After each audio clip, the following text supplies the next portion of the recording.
और आपकी क्या हिम्मत है, क्या हिम्मत नहीं है? सुनिए, आपकी क्या हिम्मत है, क्या हिम्मत नहीं? अरे आप करो ना, अरे आप करो, हम तो करते हैं, नहीं तो आप भी करेंगे, हमें जो सही लगेगा वो बोलेंगे। आपके सामने बोलेंगे क्या भाई? अरे आपके सामने बोलेंगे क्या भाई? आपके सामने नहीं बोलेंगे। ऐसा कर दिया शुरू से कि अब आप इधर कुछ पूछेंगे वो उनका वॉल्यूम ऊपर जाएगा। मैं चाहता हूँ आप थोड़ी देर शांत रहें। आपके सामने नहीं बोलेंगे, और जितना आप चारों चिल्ला सकते हो उतना मिलकर अकेले मैं भी चिल्ला सकता हूं। अच्छी बात है, कोई दिक्कत नहीं है।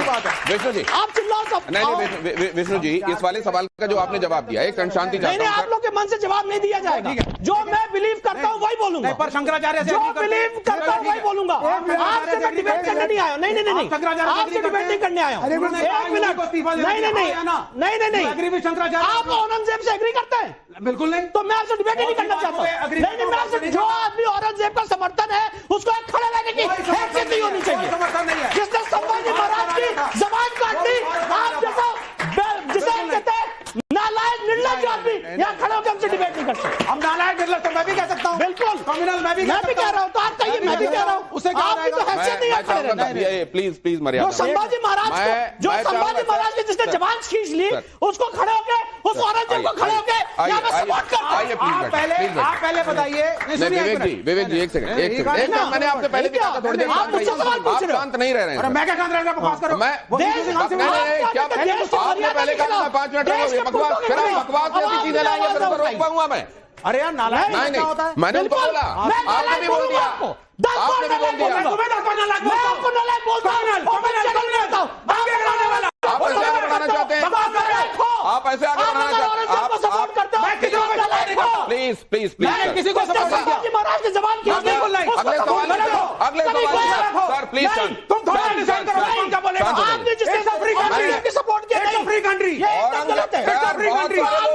नहीं सर। अब ये जरा हम देखना चाहते हैं कि तर्क की बातों पर अगर अदालत में चीजें रखी जाती हैं, तर्कों के आधार पर तर्कों के महारथियों को कौन प्रभावित करता है, जरा ये भी देखें। लेकिन उससे पहले इस तस्वीर को देखकर आपके मन में क्या आता है विष्णु जी? एक फेल्ड बैरिस्टर। इनमें से कौन ज्यादा तार्किक बातें करता है, असदुद्दीन ओवैसी, अरशद मदनी या बदरुद्दीन अजमल? सर आप तीनों में कोई नहीं। तीनों का बस कोई नहीं। कोई नहीं। तस्वीर को देखकर आपके मन में क्या आता है विष्णु जी? श्री हनुमान जी महाराज के भक्त। रमजान के दौरान कश्मीर में फैशन शो विवाद पर आपकी राय? नहीं होना चाहिए, होना चाहिए, इसमें हर्ज क्या है? भी होना चाहिए, हर्ज क्या है?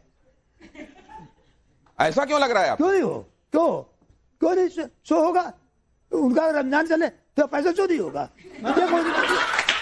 ये कौन सी बात हुई? तो आप ये कह रहे हैं कि अगर नहीं होना तो कभी ना हो, लेकिन अगर होना है तो उसमें किसी महीने का जिक्र करके क्यों रोका जाए? आप ये कह रहे हैं? यस, आप रमजान मतलब थोड़ी किस तो फिर योगी को सुन लीजिए, योगी क्या कह रहे हैं जरा सुन लीजिए, जरा योगी प्ले कीजिए। वीडियो कॉन्फ्रेंसिंग होने लग गई, मैंने पूछा भी क्या तैयारी है? कहा साहब हम लोग प्रयास करेंगे कि 11 बजे तक होली संपन्न कर दी जाए। हमने कहा साल में एक बार होली पड़ेगी और 11 बजे संपन्न हो जाएगी। साल में 52 बार जुमा पड़ता है तो 2 घंटे का कार्यकाल उसी का आगे बढ़ जाएगा। तो धार्मिक भावनाओं का ख्याल रखने वाली बात है, वो रमजान वाली बात हो रही थी, यहां पर भी एक बात हो रही है। अब आप कैसे देखते हैं? रमजान का ये मतलब नहीं होता कि पूरे पब्लिक को उसमें लाद दिया जाए। होली से उसको तुलना मत कीजिए। अगर फेस्टिवल हो रहा है फैशन का तो रमजान से क्या मतलब है? रमजान से क्या मतलब है? यूसुफ अंसारी जी, इस पर आपकी टिप्पणी, ये ऑब्जर्वेशन और आपकी टिप्पणी किस पर? रमजान पर ये फैशन शो हर्ज क्या है, होने देना चाहिए, होली को उससे तुलना नहीं करना चाहिए। ये पूरा देश समाज के बहुत ज्यादा लोग मिलकर खेलते हैं। देखिए दोनों अलग मसले हैं। रमजान मुसलमानों के लिए एक महीने का त्यौहार है, उसमें संयम बरतने की जो रमजान का जो हुक्म कुरान में है वो है कि भाई रोजे तुम पे फर्ज किए गए। जैसे तुमसे पहले कोई नया काम मुसलमान नहीं कर रहे, मुसलमानों से पहले भी रोजे रखे थे। उनका अरबी में सियोम उसका आया है, कुतिबा अलैकुम अस्सियाम, कि तुम पे फर्ज किया। उसे मिलिट्री ट्रेनिंग के कहते हैं, मतलब संयम रखने की बात कही गई है। और ये है कि भाई आप संयम रखें। इस्लाम इंसानों पर कोई ऐसी नाजायज चीज नहीं थोपता है कि साहब किसी एक मजहब की वजह से बाकी चीजें ना होनी चाहिए, ऐसा बिल्कुल नहीं। चलिए इसमें कम से कम एक जगह आप लोग ये लगा कि एक साथ हैं। हाँ बहुत जल्दी से दिनेश। विवेक जी आपसे सवाल है, आप संविधान की बात करते हैं तो जितने भी मस्जिदों पर जांच हो रही है सब संविधान के हिसाब से हो रही है, कोर्ट की निगरानी में हो रही है, या तो आप हिंदुओं के विरोध में हमेशा बोलते दिखते हैं हमें, इसका क्या कारण है? इसलिए क्योंकि मैं इस देश में दंगे नहीं चाहता। मैं चाहता हूँ भारत सुपर मतलब इस देश में अगर हिंदू ये कहेगा ये मंदिर था तो दंगों की गुंजाइश बन जाएगी ना। The focus of the nation should be on your placement, not on the structures. Ram मंदिर का फैसला दंगे कराने के लिए आया था? नहीं, राम मंदिर का जय हिंद दोस्तों, अभिषेक ऑफिशियल टीवी में आपका स्वागत है। आपने इस डिबेट की वीडियो में सुना होगा कि कैसे लोगों ने अपनी अपनी बातों को तथ्य के आधार पर रखा, लेकिन कुछ निराधार बातें भी थी जिन्होंने रखा और कुछ लड़ाइयाँ भी इसमें बातों विचारों में हुई जिसका कोई समर्थन नहीं करता है। और इसमें अकबर को लेकर राजा है, आक्रांता है, ये सारी चीज़ें चल रही है। संभल की भी बात सामने आई जिसमें विष्णु शंकर जैन जी हैं जो सुप्रीम कोर्ट के वकील, उन्होंने बातों को रखा और उनके फादर भी आए हुए थे और लोगों ने उनसे सवाल भी किया और उन्होंने उसका जवाब दे दिया। और अधिकार के तहत है और प्लेसेस ऑफ वर्शिप एक्ट कहता है राम मंदिर के अलावा कोई डिस्प्यूट नहीं एड्रेस होगा। मेरा सवाल विवेक जी से कि सर आप ये बताइए, अगर आप जैसे कि अभी औरंगजेब का समर्थन करते दिखे, तो अगर वो जो अबू आजमी जी ने जो दिया था बयान, अगर वो इतने ही सही थे तो अपनी बात पे अडिग क्यों नहीं रहे? उन्होंने अपना बयान वापस क्यों लिया? जी औरंगजेब सही भी था, गलत भी था, वो राजा था, वो डेमोक्रेटिक राजा नहीं था, लेकिन वो इस देश का जहाज है। जो राज धर्म का पालन करे वो राजा होता है। सर, किसी डिक्टेटर को आप राजा कह देंगे? जब भारत हिंदू राष्ट्र बन जाएगा तो सेक्युलर स्टेटस का क्या रहेगा या फिर नहीं रहेगा? सेकुलर स्टेटस सबसे पहले खत्म होगा। सबसे पहला काम होगा, secularism is the bogus principal.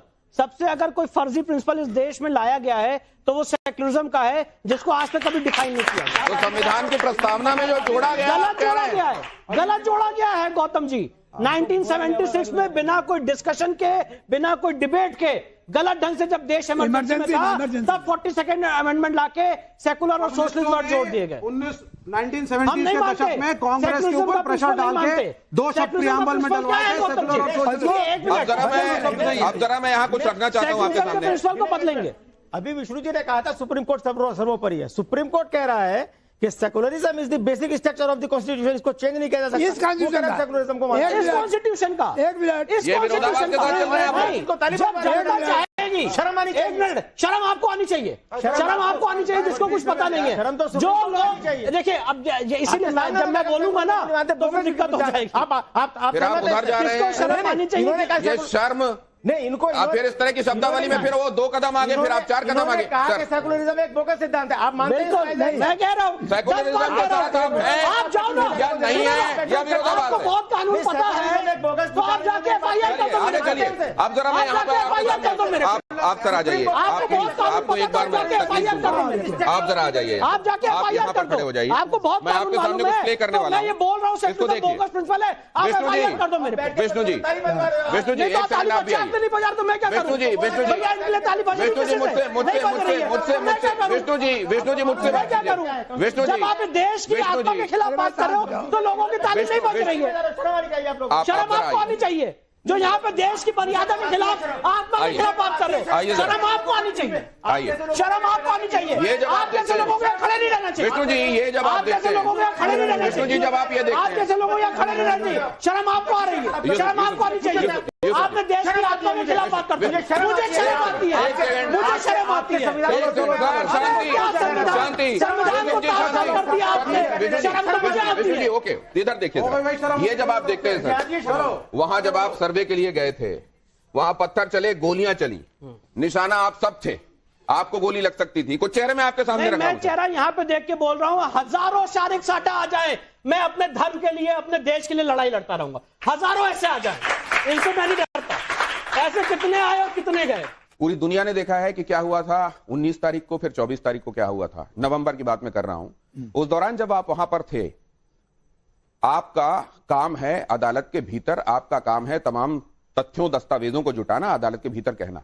लेकिन ये जो बाहर हलचल होती हुई देखते हैं, जिसमें आपको अदालत जाने से रोकने की कोशिश होती है, जान से मारने की कोशिश होती है, ये क्यों होती है? आपसे अदालत में दोस्तों, इस डिबेट को टाइम्स नव भारत के स्टूडियो में रिकॉर्ड किया गया था, जहां पर विष्णु शंकर जैन जी हैं, सुप्रीम कोर्ट के वकील हैं, वो आए हुए थे। उन्होंने अपनी बातों को रखा और पार्टी के प्रवक्ता भी हैं और जानकार भी जो बुलाए जाते हैं वो लोग भी आए हुए थे। उन्होंने अपनी अपनी बातों को रखा और ये कश्मीर से लेकर सारे स्टेट की बात कर दिए गए हैं। और यहाँ पर तो आपको ये वीडियो कैसा लगा कमेंट करके हमें ज़रूर बताइएगा। वीडियो देखने के लिए आपका बहुत बहुत धन्यवाद। मिलते हैं हम एक अगली वीडियो में, तब तक के लिए जय हिंद, जय भारत।